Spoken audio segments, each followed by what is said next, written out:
साथियों नमस्कार, स्वागत है आपका हमारे YouTube चैनल पे बिहार एसटीईटी को लेकर के। आज इस वीडियो में हम लोग बात करेंगे शिक्षा मंत्री विजय कुमार चौधरी का जो लेटेस्ट बयान आया है और उस लेटेस्ट बयान में उन्होंने क्या हवाला दिया है, क्या कुछ बताया है, उसका विश्लेषण करेंगे। साथ ही साथ केस से रिलेटेड कुछ महत्वपूर्ण बातों को हम लोग इस वीडियो में कवर करने का प्रयास करेंगे। सबसे पहले आप लोगों से रिक्वेस्ट होगा कि जितने भी लोग बिहार एसटीईटी से संबंधित हैं जो इस वीडियो को देख रहे हैं, आप इस वीडियो को अंत तक जरूर देखें और अपने दोस्तों तक भी जरूर पहुंचाएं। दोस्तों, सबसे पहले बिहार एसटीईटी की शुरुआत करने से पहले आज के जो मुख्य अखबारों में शैक्षणिक गुणवत्ता में सुधार के लिए सीएम ने जो हिदायतें दी हैं उन बातों को लेकर के हम लोग एक सेकंड बात कर लेते हैं कि जो भी पटना में जो कल बैठक हुई थी, जिस बैठक में आपको मुख्यमंत्री के साथ साथ शिक्षा मंत्री विजय कुमार चौधरी और जो मुख्य सचिव हैं शिक्षा विभाग के प्रधान सचिव हैं संजय कुमार, वो भी उपस्थित थे। और इन सभी अधिकारियों की मौजूदगी में मुख्यमंत्री नीतीश कुमार ने शिक्षा विभाग के जो भी शीर्ष अफसर थे उन लोगों के साथ बैठक किया और उनमें शिक्षा की गुणवत्ता यानी कि शैक्षणिक गुणवत्ता को सुधारने की दिशा में जरूरी कदम उठाए जाने का उन्होंने अपना प्रस्ताव रखा। अब खास तौर पर बच्चों के सीखने की प्रवृत्ति को विकसित करने के लिए जो रविवार में सीएम हाउस में यह बैठक संपन्न कराई गई। सबसे बड़ी बात कि शैक्षणिक गुणवत्ता में सुधार हेतु केवल और केवल बैठकों से काम नहीं चलता है। कहीं ना कहीं शैक्षणिक गुणवत्ता में सुधार तभी होगी जब उस क्वालिटी के बेहतर शिक्षक जो है उस विद्यालय में पहुंच पाएंगे। और यही सवाल जब आपको शिक्षा मंत्री महोदय से जब पूछा गया कल एक निजी चैनल के द्वारा, तो उन्होंने स्पष्ट रूप से यह कहा कि हमारी जो प्रक्रियाएं हैं, जो 94,000 के आसपास जो प्राथमिक स्कूल की जो नियुक्ति की प्रक्रियाएं हैं और 33,000 34,000 के आसपास या जो भी फिगर उन्होंने कहा होगा उस आसपास जो माध्यमिक स्कूल की जो आपको शिक्षकों की जो प्रक्रियाएं हैं वो निरंतर चल रही हैं।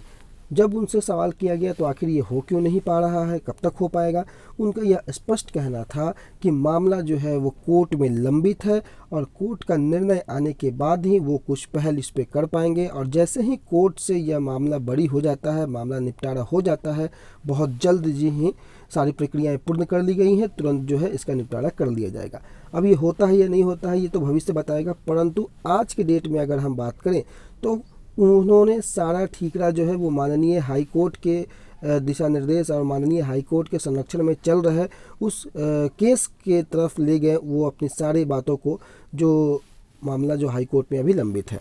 अगर हम बात कर ले 94,000 शिक्षकों की तो भी वो मामला जो है वो आपको हाई कोर्ट के दरमियान अभी है। और अगर बात किया जाए एसटीईटी को लेकर के तो दो मुद्दा जो है वो हाई कोर्ट के नज़र में अभी दोनों मुद्दा चल रहा है। किसी का स्पष्ट रूप से निपटारा तो अभी हुआ नहीं है।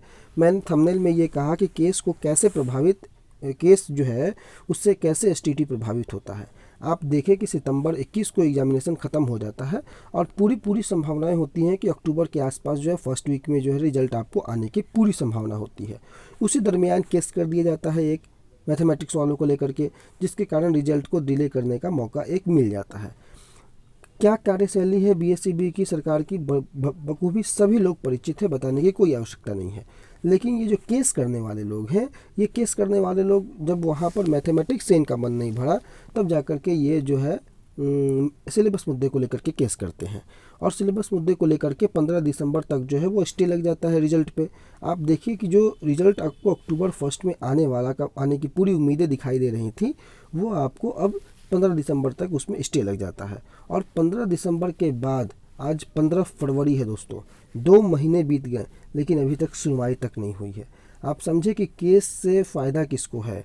केस से फ़ायदा सिर्फ़ और सिर्फ वैसे लोगों को है जो लोग सिर्फ चंदा की उगाही करना जानते हैं।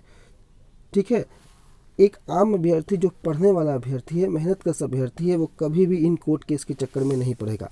और आजकल मैं फिर से देख रहा हूँ कि फिर से चंदा का जो बाजार है वो कहीं ना कहीं गर्म हो रहा है। बाकी डिसीजन आप पे है, आपको देना हो तो आप दे, नहीं देना हो आप मत दे। मैं कभी किसी को ये सलाह नहीं देता हूँ कि आप किसी को भी चंदा दें। काम कोई भी हो, चंदा से और पैसे से कोई भी हमदर्दी आप ना रखें। दूसरी बात की एसटीईटी 3.0 की क्या संभावनाएं हैं दोस्तों? एसटीईटी में जिस प्रकार से अभी मामला चल रहा है कोर्ट में, दोनों मामला का निपटारा हो सकता है, परंतु मामले को फंसाए जाने की लगातार प्रयास किया जाता है एसटीईटी को लेकर के। जब से एसटीईटी 2019 से शुरू हुआ है, आप देख सकते हैं केस के कारण ही एसटीईटी रद्द हो चुका है।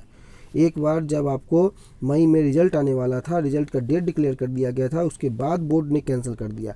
उसका भी मुख्य कारण केस था। चलो उस समय समझ में आ गया कि केस जो है वो कहीं ना कहीं एक जेन्युइन इशू थोड़ा सा लग रहा था कि धांधली हुई थी, आउट ऑफ पेपर लीक हो गया था, कई प्रकार की बातें थी। लेकिन उस समय भी तो वैसे विद्यार्थियों को ज़रूर दुख लगा होगा जिन विद्यार्थियों का एग्जामिनेशन अच्छा गया है।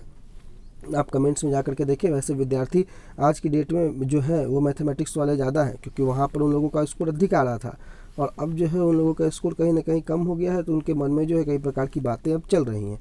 तो केस से किसी का भला तो होता नहीं है, सिवाय टाइम किल होता है और एग्जामिनेशन को प्रभावित किया जाता है, समय को प्रभावित किया जाता है। कई लोगों का उम्र निकलता जा रहा है, कई लोगों के पास जो है वो अब क्षमताएँ जिस जुनून के साथ उन्होंने तैयारी सितंबर में किया है, क्या वो जुनून फिर से उनके पास बरकरार रहेगा? कई ऐसी बातें होती हैं जिसको ध्यान देना अति आवश्यक है। केस के चक्कर में जो समय किल होते जाता है उससे नुकसान सिर्फ और सिर्फ अभ्यर्थियों का होता है। इसलिए इस वीडियो के माध्यम से वैसे सभी लोगों से मेरा हाथ जोड़ करके नम्र निवेदन होगा कि आप छात्र हित में एक फ़ैसला लें। इससे कोई भी ऐसी बातें आप ना करें जिससे कि छात्रों के हित को नुकसान पहुंचे। बाकी आपकी मर्जी है, आपका अधिकार है, आपको जो इच्छा है वो करें, लेकिन मेरा जो काम था आपसे रिक्वेस्ट करने का मैंने वो किया। बाकी जो भी अपडेट होगा आपको पहुंचाने का प्रयास करेंगे। फिलहाल के लिए इतना ही। Thank you so much.